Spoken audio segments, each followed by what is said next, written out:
narcissists, their ridiculous business plans, and their 100 projects that they're working on at the same time. So first of all, they have an inflated ego and these delusions of grandeur that cause them to think that they're super skilled and super talented and that they're going to be famous for things that they're not. So they come up with these crazy business ideas and they want you to validate them and praise them for it. And when you're in the middle of narcissistic abuse, you're going to go ahead and validate and praise them because it means you're going to get to have a good day with them.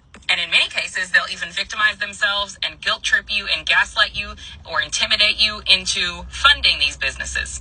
And then they never follow through with a single one of them. They don't follow through with any of the business plans, and they never finish any of the projects that they're working on. So why do they start so many projects at once? Because they want to appear to everyone to be doing something important and big. If they're doing 100 things at once, then it looks like they're doing something great, when really it's just distracting everyone from the fact that they're not doing shit and they're not shit. That's how the fuck I ended up with a junkyard full of old cars at my house. Never again. So first of all, follow Sinful on all platforms. She's amazing. And secondly, a lot of narcissists and toxic people do that right there. They have delusions of grandeur and things like that because they are chasing happiness or what they think will bring them happy. And if you're new here, I'm a narcissist. I actually have narcissistic personality disorder. So I've been in psychotherapy for the last 5 years dealing with narcissistic personality disorder. And I also have those delusions of grandeur. I do 100 things at once because I've been trying to make myself happy. I've been trying to be popular and successful and things like that. And I actually hit a lot of those goals that I set, which is kind of crazy. So I asked my therapist, I said, hey, look, is it really the delusions of grandeur if I'm actually hitting those goals?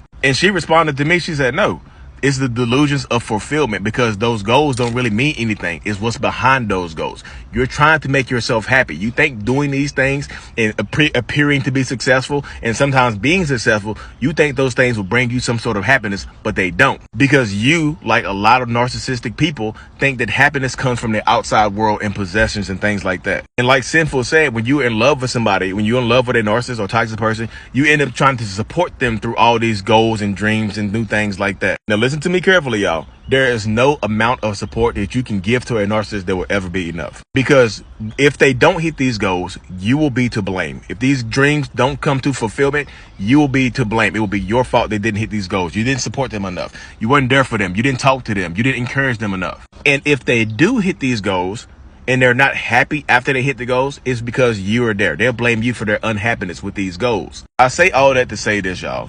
There's nothing you can do for a narcissist that will ever make them truly happy because I think true happiness escapes narcissistic people. We can be happy in the moment. We can be fulfilled in the moment. Like when I hit a big goal or something like that, I'm like, yes, I did it. I can't believe I hit this goal. But it almost automatically goes away. And I'm always looking for the next high, looking for the next goal or dream and things like that. True happiness and contentment and prolonged happiness escapes most narcissists, y'all. Hope this helps.